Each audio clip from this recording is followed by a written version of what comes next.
Hi, this is Neil Fallon from Clutch, and you are watching Mega Metal Magazine. So, Black Label tour, how's that been going for you guys? Great. It's been a 2-month tour. It's almost done. And it doesn't really feel like 2 months. Well, maybe sometimes it feels like 2 months, but it's gone by pretty quickly for me, which I think is a good indication of a good time.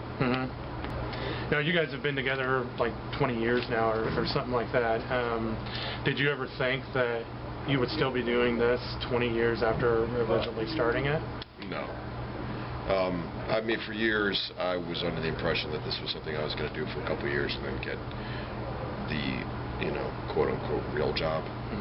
But then suddenly, after about 10, 12 years, I realized that this is what I do. And why look anywhere else? If you can make a living making music, you're pretty fortunate, and just roll with it. Especially if it's something you love to do. It is. It is something, and I think, like I said earlier, I just feel fortunate, and it doesn't feel like 20 years probably because I love doing it. What would you say some of the best and the worst things about touring is for you personally?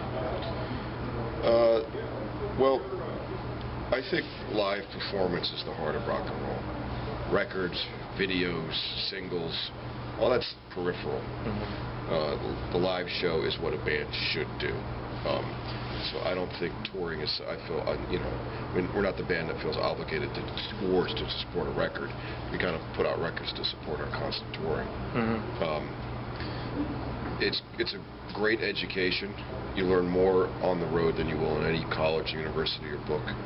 But at the same time, as you get older, your roots at home, go deeper, and it's harder to leave home.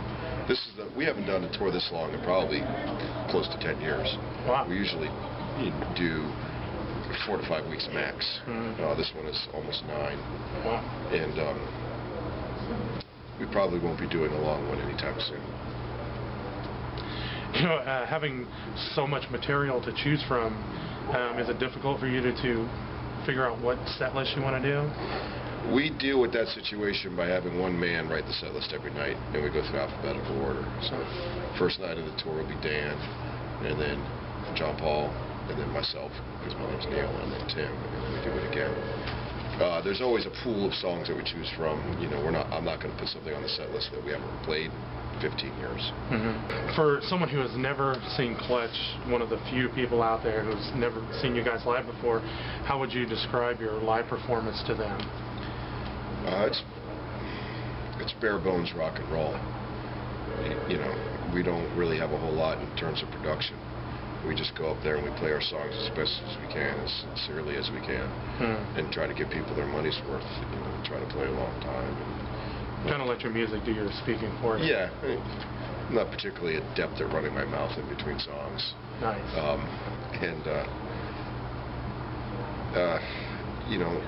Let the music do the talking. Let's talk about your record label now. How did that whole thing come about? Kind of a culmination of things. One, we were signed to a label called DRT, and when we did Beale Street, that concluded a 3-record deal with them. So we started Weathermaker Music basically because DRT was in such shambles. It was already as if we didn't have a record label, so why include third parties? But we got our masters back from DRT, and we're reissuing those records because DRT didn't pay us our royalties. Wow. So we sued them, and in lieu of what they owed us, we were awarded a judgment of getting those masters back for Blast Tire and Robot Hive, Beale Street.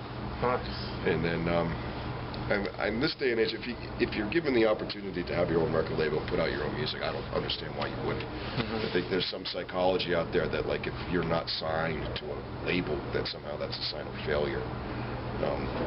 To me, it's the complete opposite. If you're able to do it and go directly to your fan, I think that's a much more healthy relationship than including some ass jacks from New York who think they know better. Yeah, and they're going to take 90%. Yeah. Let's talk a little bit about your experiences in the recording studio. Is that something you enjoy doing? Is getting in the studio and recording stuff? I do now. I think it's been a long learning process. I used to hate it, and I don't think I was, really grasped. Well, it took years for me to kind of understand it. And it's really very simple. I think if we can write the songs and play them live first, that's half the battle. I find the things that are written in the studio, always in hindsight later on, live, there's a lot of shoulda, coulda, woulda. Like it would have been better to have done it this way. But when you're in the studio, it's hard to make those judgments. But it's also in this day and age, you're afforded the luxury of being able to do a lot of that stuff at home on your laptop and editing, and then when you cut and paste parts back and forth, and then you can play them live for real. And I think that's helped out a lot. Let's go back in time a little bit with you. And do you remember the first concert you attended as a fan? Do you remember what that was? Oh boy. There were so many countless hardcore shows that I couldn't tell you which one was the first one. I do remember two of the big things that blew my mind when I was a teenager was seeing Fugazi and seeing the Bad Brains. Wow. And both of those bands were, I think, in hindsight, very influential because they don't have a big production, and they would go into a hall with fluorescent lights and just completely burn down the house. And that's, I think, those bands illustrated what a live show can be if it's in its full potential. Is there anything that musically you're listening to that might surprise a Clutch fan, that you're listening to such and such a style of music or genre or whatever? We were listening to a lot of kind of like Afrobeat stuff, like Fela Kuti, and a lot of the compilations that have come out in recent years of Nigerian folk. Antibalas is an awesome band. It's pretty, it's pretty heavy too, but I've always known about it, but it just in the past year or two or three really gotten into that stuff. So I think that. What about new and upcoming bands? Is there anything that you're into right now?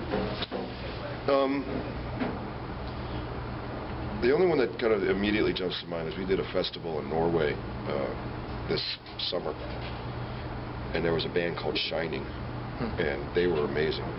They're from Norway, and I think there's a band called The Shining. It's not them. I think it's just called Shining, and they have a saxophone player. It's kind of very, it's extreme, heavy, but also with kind of John Zorn elements, and they did some King Crimson covers, and I'm a huge King Crimson fan, so that immediately scored points with me. So I think that if they're still around, they're definitely a band to check out.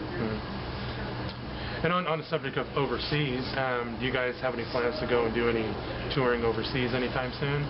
This summer, we're going to do two runs, a couple festivals in Western Europe, and then hit Greece, Spain, Italy on a separate run. So June and July, we'll go over there for maybe 2 weeks at a stretch.